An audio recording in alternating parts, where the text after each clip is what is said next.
안녕하세요, 변찬입니다. 오늘은 한국농인 LGBT 설립준비위원회 활동가 우지양 씨를 인터뷰하기 위해 독립문에 왔습니다. 게이로서, 농인으로서 어떻게 살아왔는지 그 인생 이야기를 지양 씨의 수어와 제 목소리 더빙으로 전해드리도록 하겠습니다. 자막과 수어가 싱크가 잘 맞지 않을 수도 있지만 양해 부탁드립니다.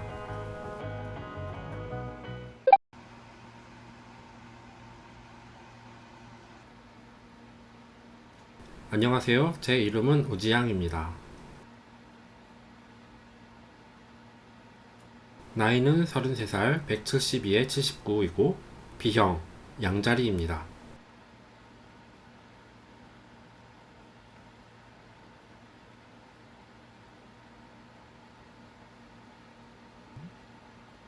MBTI는 ESFP이고 성향은 올탑입니다.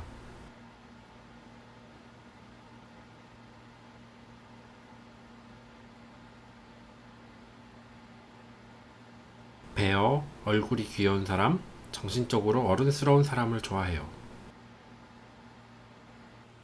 저는 부산이 고향인데 쌍둥이 누나와 둘 다 농인으로 태어났습니다.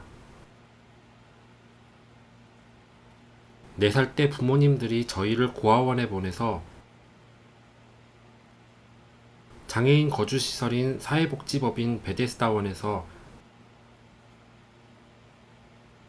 지적장애인들과 함께 살아야 했습니다. 선생님들이 수어를 못해서 제대로 된 교육을 받지는 못했고 지적장애 아이들을 돌보는 일을 제가 엄마 역할처럼 해야 했습니다. 신데렐라처럼 노동했어요. 농인 형들과 누나들에게 자연스럽게 수어를 배웠습니다.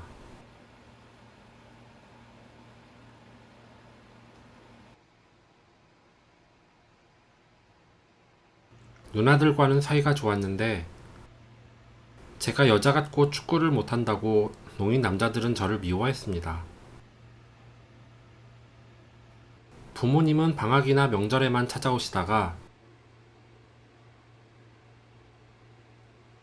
고1 때 이제는 집이 좀 살만해졌다며 집으로 우리를 데려가셨어요. 누나들이 더 있었는데 왜 우리만 고아원에 보냈던 건지 이해가 안 됐어요. 장애인이라서 그랬을까요?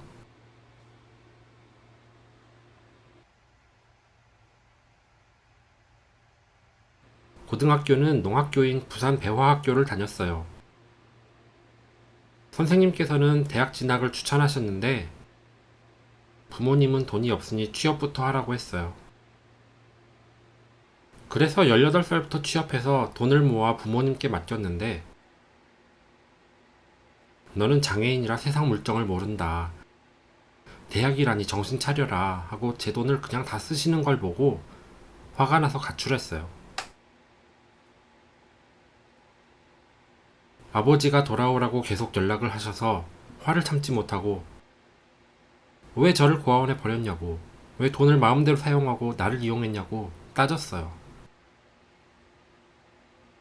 아버지는 미안하다, 내 심정 생각 못했다 라고 사과하셨지만 그 뒤로는 독립해서 명절 때만 고향에 내려가고 있어요.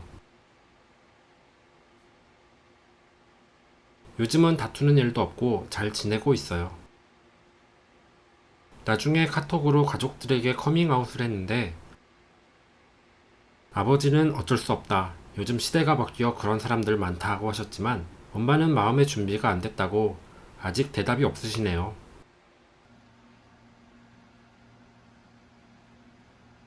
어릴 때 주말에 장애체험학교라는 프로그램으로 자원봉사를 하러 온 대학생들이 있었는데 멋있는 형들을 볼 때 설렜어요.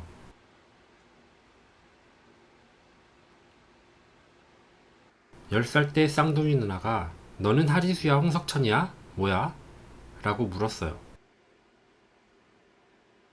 그때는 아니야, 난 그런 거 몰라 라고 대답했지만 누나는 만약 내가 게이면 우리는 남매니까 용서해줄게 라고 했어요. 12살 때 장애인 스카우트 캠프에서 만난 형을 짝사랑해서 따라다녔는데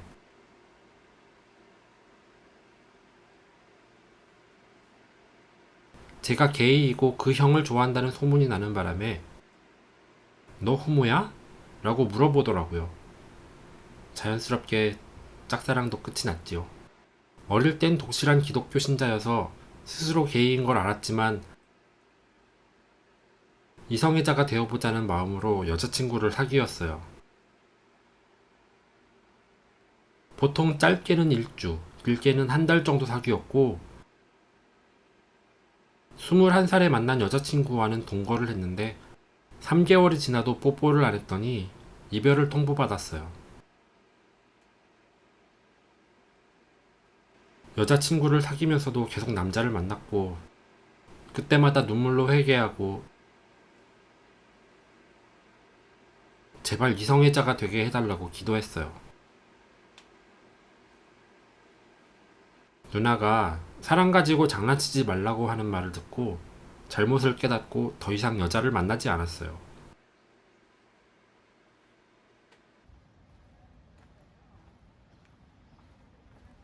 열심히 돈을 모아 22살에 나사렛 대학교에 입학해 수화통역학과를 전공했어요.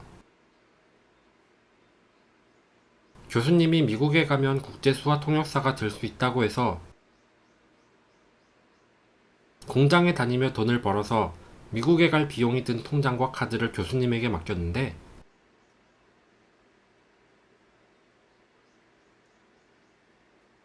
제 돈을 몰래 개인 용도로 사용했어요. 경찰에 신고했고 그 교수는 횡령죄가 인정되어 학교에서 교수직이 박탈되었지만 아직도 법원에서 재판이 진행 중입니다.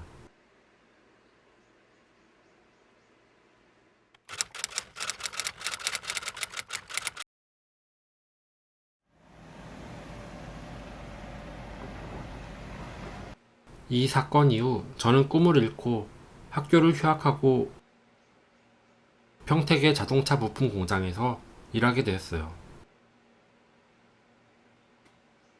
공장에 입사했을 때는 농인이라서 받는 무시가 있었어요. 의사소통에 문제가 있으니 청각 장애인들은 오래 일하지 못하고 관두는 경우가 많았어요. 외국인 이주 노동자들은 언어가 통하지 않아 몸짓 발짓으로 대화를 했는데도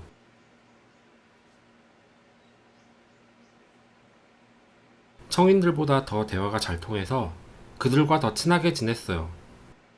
그 다음엔 천안 농아인협회에서 일하게 되었는데 사무직을 하려니 어색했고 일을 못한다고 많이 혼나기도 했어요. 동료 직원분이 많이 도와주시고 사이버대를 다녀보라고 조언해 주셔서 사이버대를 졸업할 수 있었어요. 그분에게 나는 남자를 좋아한다고 커밍아웃을 했더니 너 같은 사람이 주변에 있을 거니까 인터넷에서 찾아보라고 알려주셨어요.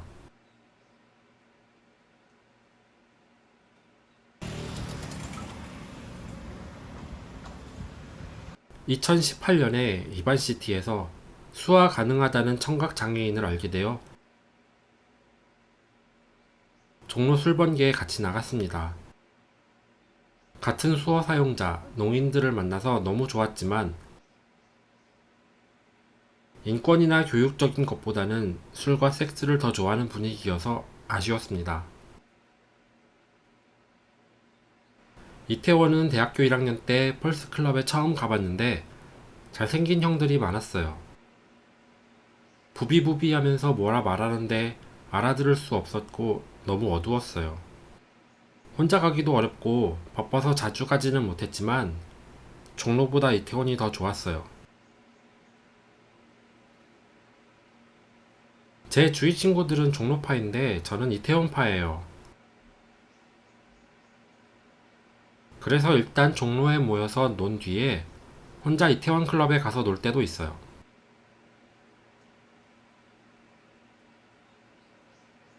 요즘엔 좋아하는 고고보이가 오는 날은 무조건 혼자서도 클럽에 가요.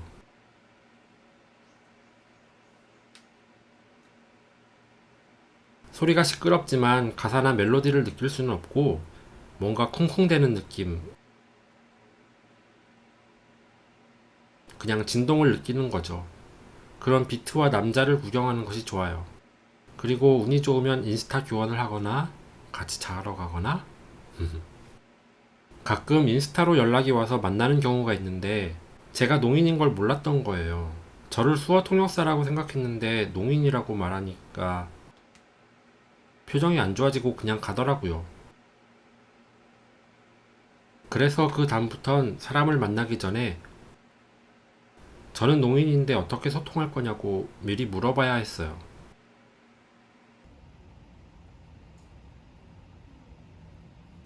어플을 사용할 때 농인이라고 적지 않고 사람을 만난 후에 농인임을 밝히면 표정이 일그러지거나 힘내세요 라며 의미 없는 응원을 하는 반응이 있었고, 농인이라고 프로필에 적으면 아, 농인이에요? 아휴, 청각장애인 힘들 텐데 라며 동정의 느낌으로 말하거나, 만약 내가 농인이면 난 자살할 거야 라고 하는 사람도 있었어요. 섹스를 목적으로 만났지만 농인인 것에 초점을 두는 것이 스트레스였고, 만나자마자 사랑이라는 수어를 하는 사람을 보면 팍 식어버리기도 하는데, 농인들끼리는 잘 쓰이지 않고 청인들이 많이 쓰는 수어이기 때문이에요. 이러한 이유들로 농인 게이들도 섹스를 원하지만 한계가 있습니다.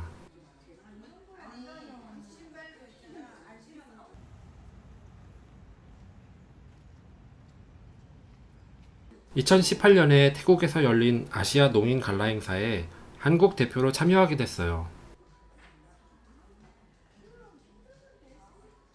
게이, 트랜스젠더, 바이 등 다양한 성소수자가 모였는데 일본에서 온 나오히로라는 사람이 있었어요. 조식 때 옆에 앉았는데 너무 잘생기고 귀엽고 덩치도 크고 멋있어서 두근두근했어요.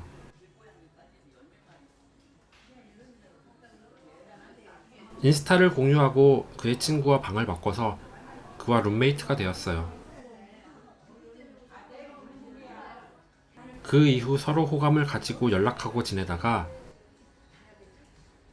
나오히로가 한국에 왔을 때 제가 고백을 했고 크리스마스 이브에 그가 고백을 받아줘서 사귀게 되었어요. 한국 수어, 일본 수어, 미국 수어 세 가지를 섞어서 대화하는데 언어가 다르고 서로 문화가 달라서 그 점을 이야기하는 게 재미있었어요. 같이 태국, 일본, 대만 여행을 갔었는데 나오히로가 영어도 잘하고 여행에 대해 잘 알아서 즐거웠었어요.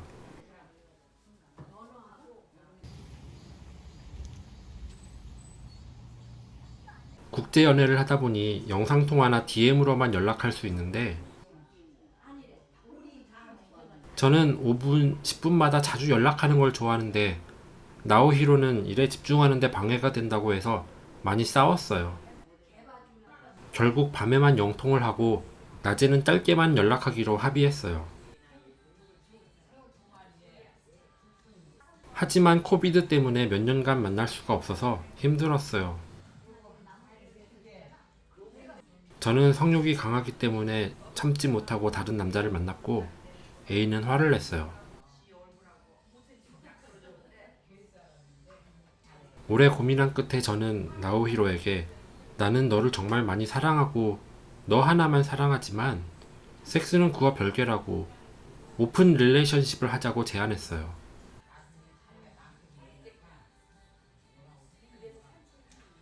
애인이 고민 끝에 제 의견을 수용해 주었고 지금은 다시 잘 지내고 있어요. 영상 통화할 때는 서로 편안한 느낌이지만 직접 만나면 아직 사귄 지 얼마 안 된 풋풋한 느낌이 있어요. 코로나 탓인지 장거리 연애 탓인지는 잘 모르겠지만 아직도 나오히로를 보면 가슴이 뜁니다. 언젠가 기회가 되면 성대하진 않아도 친한 사람들만 불러서 소소하게 결혼식을 하고 싶어요. 한국과 일본에서 결혼식을 한 번씩 하고 일본에서 살면 좋겠어요.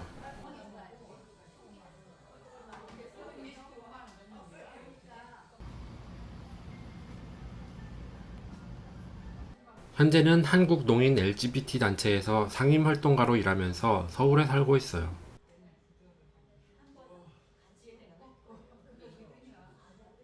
농사회에 속하고 싶어도 뭔가 벽에 있는 느낌이고, 성소수자 커뮤니티에 속하고 싶어도 농인에 대한 이해가 없어 벽이 느껴지기에 양쪽 다 벽에 가로막힌 느낌이 들어요. 농인보다 청인 성소수자들과 친해지고 싶지만 계속 뭔가 선을 긋는 느낌이 있어서 힘들어요. 농인에 대해 모르면 설명해주고 성소수자에 대해 모르면 설명해주지만 설명해도 비난하는 사람들이 있고 친해지고 싶지만 이해를 못해서 친해지기 어려운 경우도 있어요. 오히려 외국 퀴어 농인들과 대화할 때 대화가 잘 통해서 좋아요. 농인 성소수자의 이야기를 통해 농 정체성과 성소수자 정체성의 교차성에 주목하는 인권단체를 만들고 싶어요. 농사회에 부재한 농인권운동도 하고 농인 성소수자가 농사회에서 타자화와 혐오의 대상이 아닌 자긍심 넘치는 농사회의 구성원이 될 수 있도록 싸워나갈 것입니다.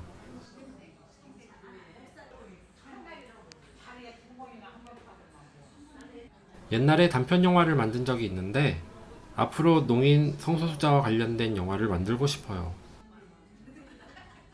지금까지 그런 내용을 담은 수어가 중심인 영화가 없었기 때문에 이런 영화를 만들고 상영하고 싶어요. 장애인 시설에서 지낼 때부터 계속 공연을 했는데 무대에서는 그 순간이 너무 좋았고 무대 위가 더 익숙한 느낌이 들었어요. 그래서 연극이나 공연이 하고 싶었고 도전 슈퍼모델이라는 프로그램에 관심이 많았는데 옷 잘 입고 헤메코가 잘 되어 있는 모습이 좋아서 모델이 되고 싶었고 그 모델과 공연이 합쳐지는 곳 드랙을 하고 싶다고 생각하게 되었습니다.